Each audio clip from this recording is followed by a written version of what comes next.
Yo! It's DJ Sus One, the feature presentation live in studio. Alyi B is here co-hosting. Yes, Salute sir. the DJ, whatever on the set. Yep. And we got a special guest for the live in studio, repping ATL. Killed the BET Awards yesterday. Smith Ashton talked about a lot of serious issues. I'm trying to make the intro a movie in 3D. Lecrae is in the building. What up? What's going on? Lecrae. Yeah. So I was hosting the BET Awards viewing party last night. It's a little bit different than what Khaled did. You know, he hosted the whole damn thing. But I hosted, you know, everybody was just watching the TV at 4040 nightclub. I hosted that. That's not a big deal at all. Yeah, I know. I'm failing out here. Come on, man. So, and then when your part came on, it was powerful, and everybody clapped. Wow. And it was crazy because then I talked after that, and everybody just said, "Get the hell off the mic." But Wow. so, but no, that was powerful words. Applaud him for his monologue yesterday on the BET Awards. Lecrae, Thank you. please. Thank you. I appreciate that love. I'm really gonna ask you to recite it again. Oh man, live come on, here. man. Do you remember it? But you have to. I don't know, man. Maybe. You know, it was a moment. Yeah, I mean, you know, it was a moment. You got to catch it in all its fullness. You got to see the visuals, man. You got to view it. It was the passion behind it, man. Well, I wanna ask you about your views in the country and the energy behind that when you wrote it, and about all the negativity and the police brutality and the violence and the racism and everything going on in the country today. And I want to talk about the election. For sure. You know what I'm saying? So let's start with the election. All right. How do you feel about Clinton and Trump? Woo. I mean, well, I think everybody who, first of all, I'm not gonna ever claim to be like the political expert. You know what I'm saying? Yes. But at the same time, I feel like Trump kind of duped everybody. You know what I'm saying? And made people believe like he was. I mean, that's politics in a sense, like making people believe you something that you're not. But at the same time, I feel like a lot of conservative kind of voters feel like, well, we just want to keep our thing happening, and he's not really a representation of what they really, you know, believe. And so, you know, just being candid, I mean, I'm not a fan. You know what I mean? I think he's dangerous. You know what I'm saying? So, I agree. Yeah. Well, he says, "Let's make America great again," and that's how you started your monologue. And you said, "Let's make America great again," but when has America ever been great? Yeah, I said, yeah. What was the energy behind that? What was your thought process? Yeah, I said, they telling us make America great again. I'm like, hold up, when was America great again? Was it when they took us from our native land, or maybe when they took away the natives' land? Yeah.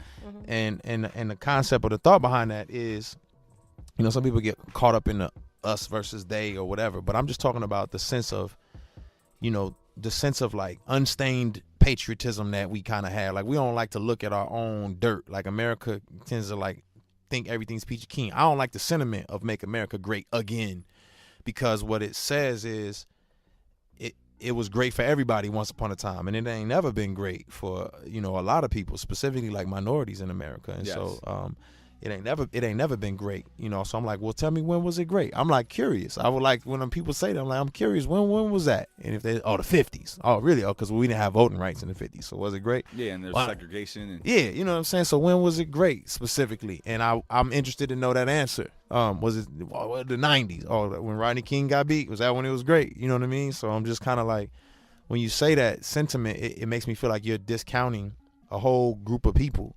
When you say make America great again, as if there was this period of time when it was better.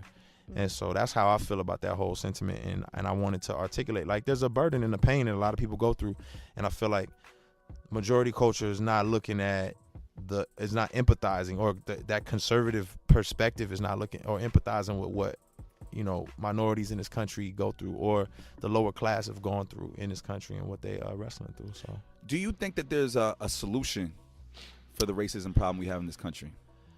Like, if you were in charge, what would you do? So here's the thing. I don't think you can legislate morality. I think that's a moral issue. You know what I'm saying? So I can't change your heart with laws. If you're going to be a racist, you're going to be only God can change your heart. I can't do that. But what I can do is I can put some barriers around your racism, you know what I'm saying, to keep you from like instituting it and employing it, putting it on other people. You know what I mean? So I feel like if you're a hateful person who want to do hateful things to people, I can guard, you know, and put some institutions and structures up to where you can't get away with that type of stuff. You know, so where equality is the standard versus, you know, supremacy. And And I feel like the thing people need to do, like, to get involved, I feel like it's 3 P's that people, it's policy, publicity, and programs. And policy is like, if you into politics, you got thoughts, you vote, petition, like petition and vote, cool. That's what you do. You go work in DC or whatever, cast your vote. That's policy. I feel like publicity is making noise. So that's what we do as artists. We make noise. We say, man, something ain't right out here. And we articulating what the ills of society. And then it's programs. And programs is like, man, go visit the detention centers, the prisons, go to Chicago to the Stop the Violence rallies, because everybody's always like talking, well, what about all the black on black violence? And it's like, they don't publicize what we are doing. I got a lot of homies in Chicago who fighting against all that stuff that's going on right now. So I feel like if you do policy, you do publicity, you do programs, you can fight against the stuff that's going on in this country right now. Which is against the system, basically, of what they're trying to do out here. Right. Do you believe that our country is free the way they sell it? Because, when you go overseas and everything, they brand America. Yeah. I don't think anybody believes it, but everybody brands America as the land of the free. Yeah. And I feel like we're all sheep over here. Yeah, I think everybody it's like comparatively. That's kind of what people do. It's like comparatively, like we free compared to, like you could be blank.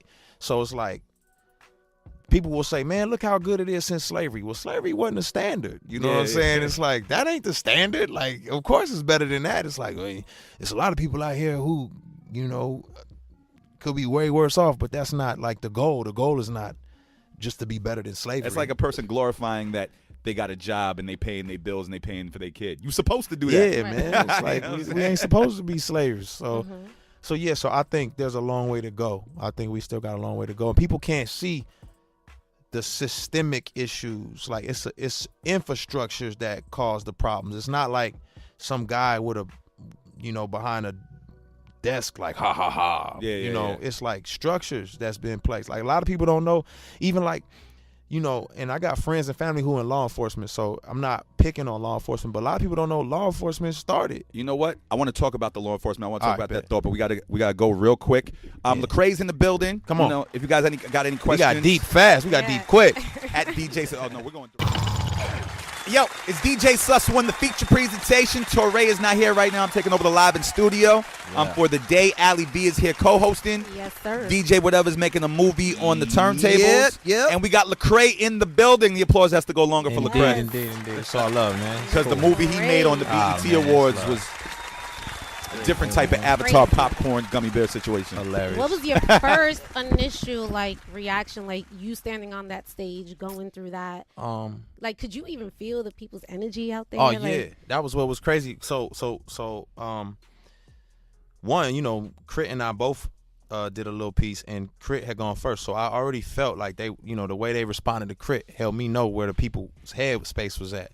So when I got out there, it was a standing ovation, and then the lighting, it was a lighting issue, so they was like, can you do it one more time? So it was kind of like I had put all my energy and emotion into it the first go round, so I went and did it one more time, and it was still crazy. People got up, was clapping, was excited. So, and it was just a good moment, man. And we didn't even know. I mean, it's a testament to how necessary that was. 7 days later, the Tulsa shooting, happened after that, after we filmed it. You know what I mean? And so, and then it's live last night, and it's just a testament to what's really going on right here in society. Which goes back to what we were talking about before we took the break about police brutality. Yeah.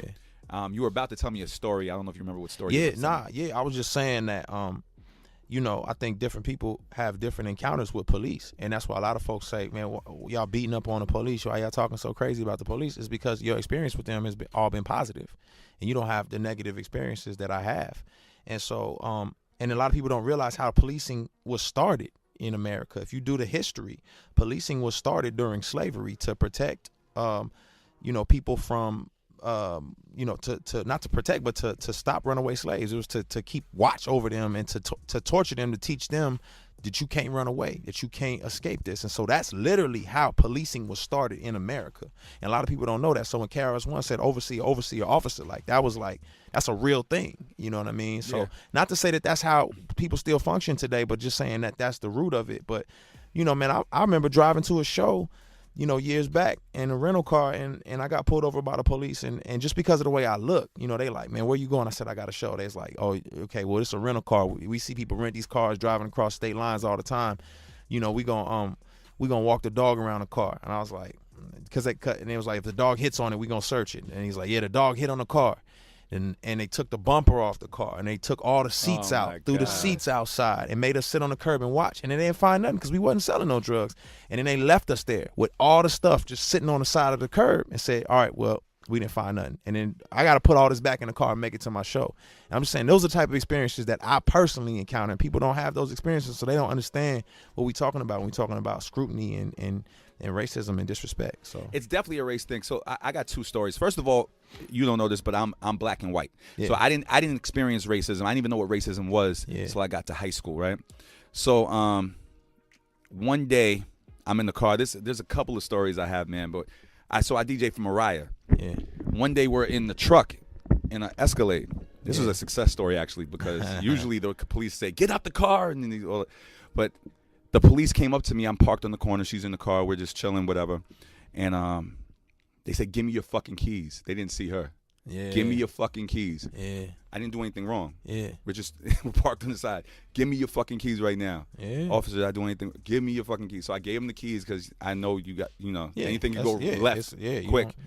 They went into the store, and this was just a great story for me, besides many of the stories where they had me on the floor and put me in jail overnight for no reason and all that.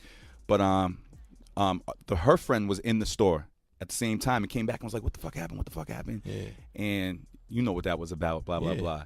And she went into the store and said, can I have his keys, please? And they said he fits the description of now, first of all, that's always their line. If you fit the description, why would you just take my keys and walk into the store to buy coffee to come back and let me sit there so I could run and escape, whatever. But they were like, well, sorry, Mariah Carey's in the damn car. So this was a success story for me. The officers came back. This never happened to me ever in my life before or ever after. Sir, I'm sorry. Wow. I'm sorry. You fit the description. And of course, I played the bigger role. I was like, no apologies accepted. I know it's crazy out there. Blah blah blah. Yeah. And then there was another time. My pops is white and he's a lawyer. So one time these officers came in Yonkers Diner. And harassed me and my people. You know what I'm saying? I have black skin. Harassed me and my people. Start beating up my boy. Handcuffed me. Sprayed mace in my eyes while I'm handcuffed for no reason. Right. Arrested us. Yeah. And then later my pops came in and they saw he was a white man.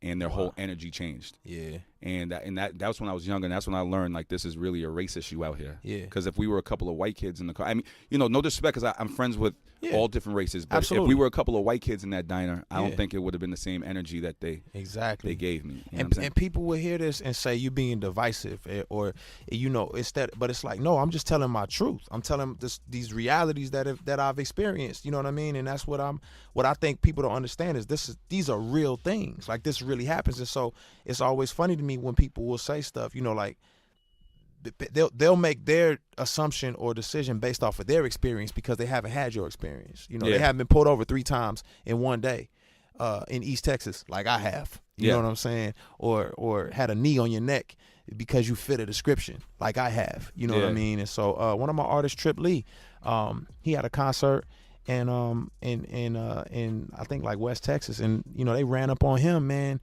threw him against the wall, guns to his back. I mean, he's the most meek, mild, chill, just amazing guy. And then they had guns to him in the whole nine, and they cussing at him, talking to him crazy.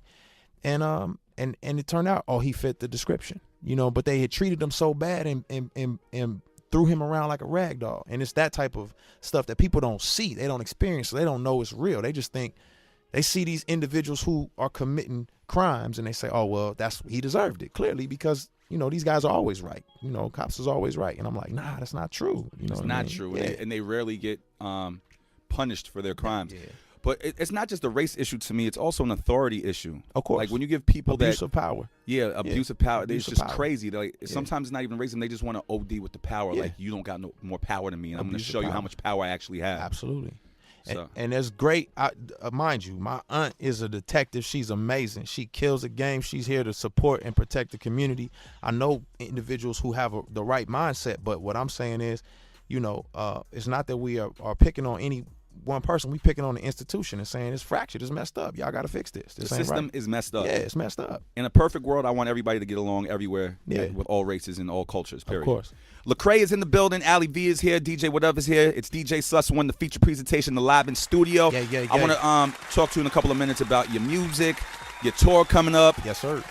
About how it is being a Christian rapper, because Or a rapper who's a Christian. same thing. Hey. Nice. I like that. So, Lecrae's in the building. If you want to talk to him, 877-60-HIP-HOP. Call us right now, whatever. Movie in 3D immediately, please. Let's do it. Hip Hop Nation. Whatever, you're making a movie.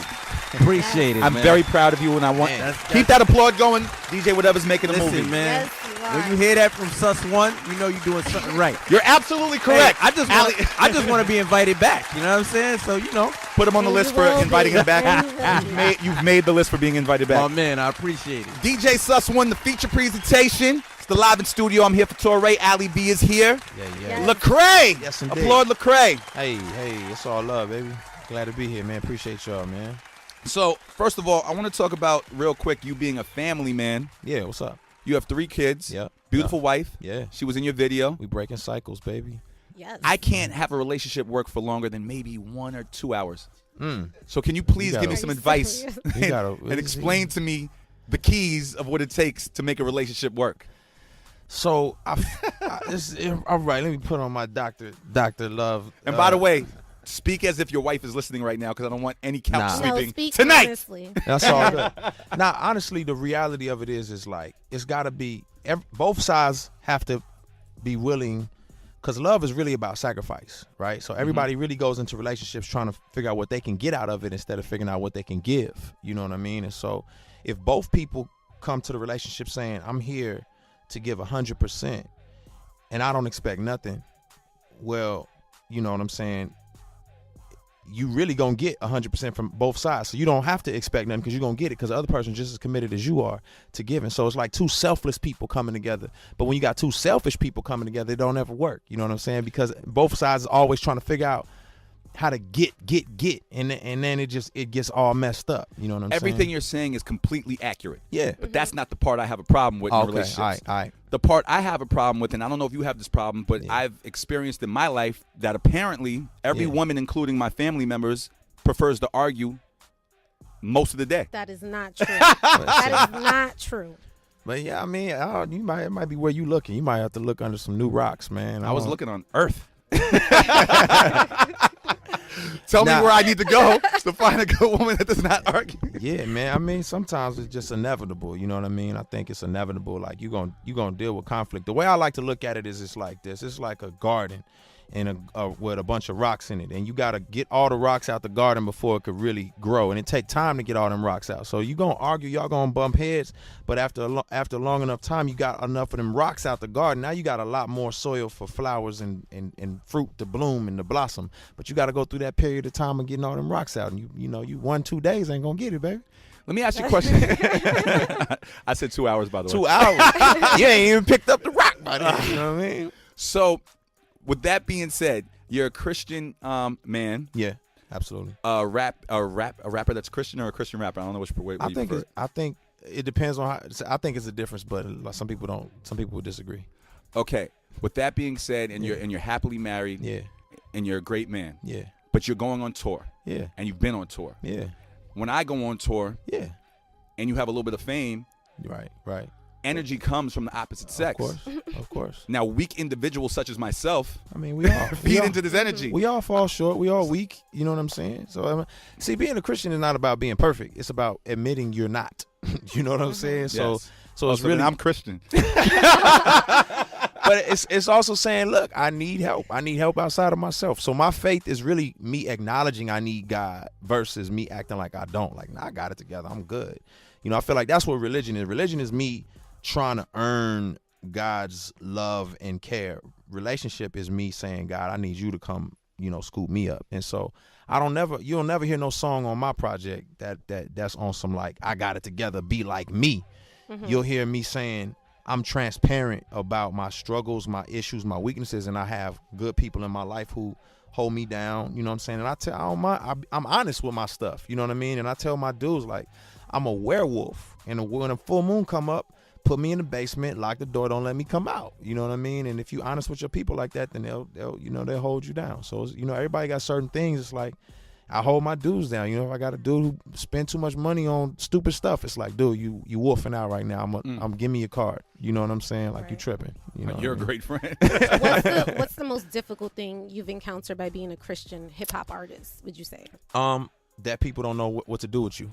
You know what I'm saying? So on either side, like I went to a radio station in North Carolina one time, and I did an interview on the mainstream radio, and the sister station was a gospel station, and I go to the mainstream hip hop station, and I'm like, that's what's up, man. What song y'all gonna play? It's like, oh, we can't play your music. We're gonna play gospel. And I was like, okay. Nah, but why do you think?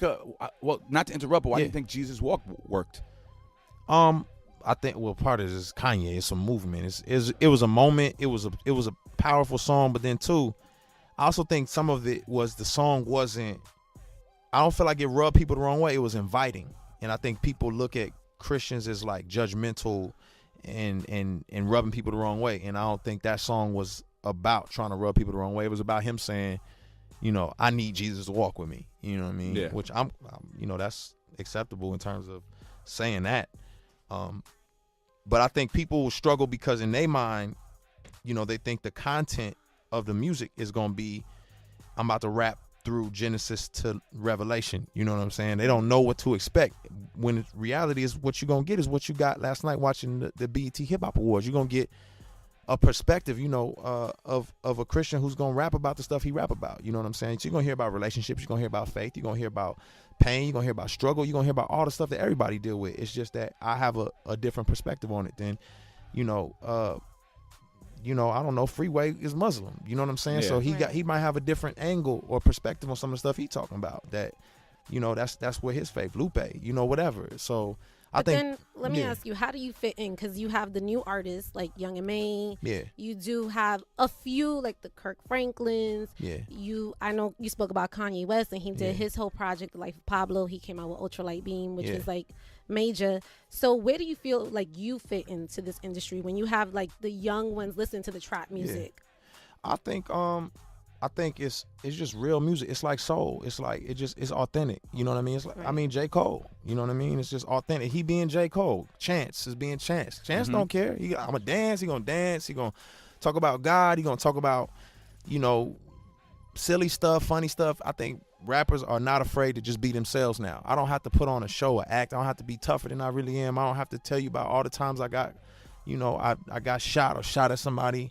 I don't have to talk about how much jewelry I got. I just can be me, and whatever me is what I'm rapping about. And I think that's what people do now. Lil Uzi, he don't talk about being tough, tough guy or nothing like that. But once upon a time, if he's rapping over them trap beats like that, he had to be talking about selling work or busting ratchets. You know what I mean? So, yeah. That was the energy that Snoop was talking about the BET Awards. Yeah. You know what I'm saying? About be yourself. They didn't understand him at first, but youngins, just be yourself. You know? That's so. really What if you it don't is. know yourself as an artist? Lot What of if you dudes haven't don't. figured that part out yet? Yeah, a lot of dudes don't. What a lot of people don't understand is, once upon a time, like back in the Mozart in them days, a lot of them dudes was in their 40s. You couldn't even get to make music until you was like super grown, Right. because you had a sense of who you were and what you was trying to accomplish. And I think it's dope for people to express themselves and express their perspectives, no matter how old they are or whether they know themselves or not. But I do think it's something to be said about.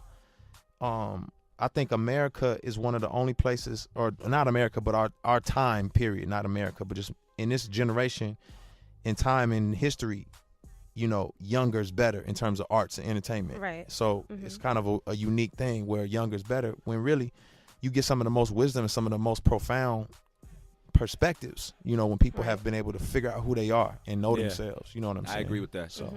So talk to me about the tour that you're about to get on. Destination tour, what's happening? It kicks off October 25th. Intimate tour where I just want people to come out, man, and hear some stuff and hear. I'm gonna do some new music. I'm working on a new album, so I'm gonna premiere some of the new music on tour. I've been in the studio working heavy. I'm gonna be at Irving Plaza October 30th, so make sure you come out and support. And we just gonna get out here and get it. Destination tour, and it's really just a tour where I want everybody to realize you're accepted. Regardless of your race, your faith, your lifestyle, you're accepted. This is a destination for you to come and be accepted for who you are, and hear good music and enjoy yourself, and man, hear perspective. And some people just going through some stuff. Some people need to breathe. Just give me a breath. You know what I mean? So that's what I'm just trying to give people the opportunity. Just, you know what I mean? Where can they get the information for the tour, when it's starting and all that? Socials, all my socials, Lecrae, Lecrae. You can also, Ticketmaster, all that good stuff. Go to Lecrae.com. All the information's on Lecrae.com. And man, please come out and support, man, because it's for real. Come out and show your love and show your support, because the stuff that, the stuff that's going on in our society right now, people need to see that type of unity. People need to see that type of support. People need to see that, man. So come out and be a part of that. Just be a part of something unique and special. You know what I mean? Lecrae is in the building. We're going to take a quick break. Yep. DJ Sus won the feature presentation. Torre is not here at the moment. I'm filling in. Alyi B is here. DJ, whatever, play some more music. Movie in 3D immediately, please.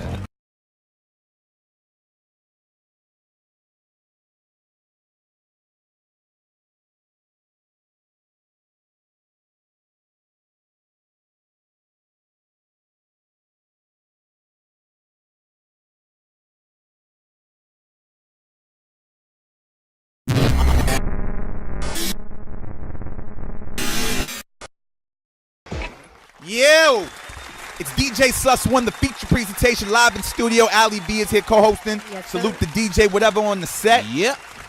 And we got a special guest for the live in studio, repping ATL. Killed the BET Awards yesterday. Smith Ashton talked about a lot of serious issues. I'm trying to make the intro a movie in 3D. Lecrae is in the building. What up? What's going on? Lecrae. Yeah. So I was hosting the BET Awards viewing party last night. It's a little bit different than what Khaled did. He hosted the whole damn thing. But I hosted, everybody was just watching the TV at 4040 nightclub. I hosted that. That's not a big deal at all. Yeah, I know. I'm failing out here. Come on, man. So, and then when your part came on, Native land, or maybe when they took away the natives' land. Yeah. And the concept or the thought behind that is, some people get caught up in the us versus they or whatever. But I'm just talking about the sense of, like unstained patriotism that we kind of have. Like, we don't like to look at our own dirt. Like, America tends to like think everything's peachy keen. I don't like the sentiment of make America great again, because what it says is it was great for everybody once upon a time, and it ain't never been great for a lot of people, specifically like minorities in America. And so it ain't never been great, so I'm like, well, tell me, when was it great? I'm like curious. I would like, when people say that, I'm curious, when was that? And if they the 50s. Oh, really? Oh, because we didn't have voting rights in the 50s. So was it great? Yeah, and there's segregation. And yeah, you know what I'm saying? So when was it great specifically? And I'm interested to know that answer. Was it the 90s? Oh, when Rodney King got beat? Was that? I think everybody who, first of all, I'm not gonna ever claim to be like the political expert. You know what I'm saying? Yes. But at the same time, I feel like Trump kind of duped everybody. You know what I'm saying? And made people believe like he was. I mean, that's politics in a sense, like making people believe you something that you're not. But at the same time, I feel like a lot of conservative kind of voters feel like, well, we just want to keep our thing happening, and he's not really a representation of what they really, believe. And so, just being candid, I mean, I'm not a fan. You know what I mean? I think he's dangerous. You know what I'm saying? So, I agree. Yeah. Well, he says, let's make America great again. And that's how you started your monologue. And you said, let's make America great again. But when has America ever been great? Yeah, I said, yeah. What was the energy behind that? What was your thought process? Yeah, I said, they telling us make America great again. I'm like, hold up, when was America great again? Was it when they took us from our nation? When it was great? You know what I mean? So I'm just kind of like, when you say that sentiment, it makes me feel like you're discounting a whole group of people. When you say make America great again, as if there was this period of time when it was better. And so that's how I feel about that whole sentiment, and I wanted to articulate, like, there's a burden and a pain that a lot of people go through, and I feel like majority culture is not looking at is not empathizing, or that conservative perspective is not looking or empathizing with what minorities in this country go through, or the lower class have gone through in this country, and what they are wrestling through. So, do you think that there's a solution for the racism problem we have in this country? Like, if you were in charge, what would you do? So here's the thing. I don't think you can legislate morality. I think that's a moral issue. You know what I'm saying? So I can't change your heart with laws. If you're going to be a racist, you're gonna be only God can change your heart. I can't do that. But what I can do is I can put some barriers. It was powerful, and everybody clapped. Wow. And it was crazy because then I talked after that, and everybody just said, "Get the hell off the mic." But Wow. so, Yeah. but no, that was powerful words. Applaud him for his monologue yesterday on the BET Awards. Lecrae, please. Thank you. I Which appreciate that love. I'm really gonna ask you to recite it again. Oh man, live come on, here. man. Do you remember it? But I you have to. don't know, man. Maybe you know, it was a moment. Yeah, I mean, you know, it was a moment. You got to catch it in all its fullness. You got to see the visuals, man. You got to view it. It was the passion behind it, man. Well, I wanna ask you about your views in the country and the energy behind that when you wrote it, and about all the negativity and the police brutality and the violence and the racism and everything going on in the country today. And I want to talk about the election. For sure. You know what I'm saying? So let's start with the election. All right. How do you feel about Clinton and Trump? Woo.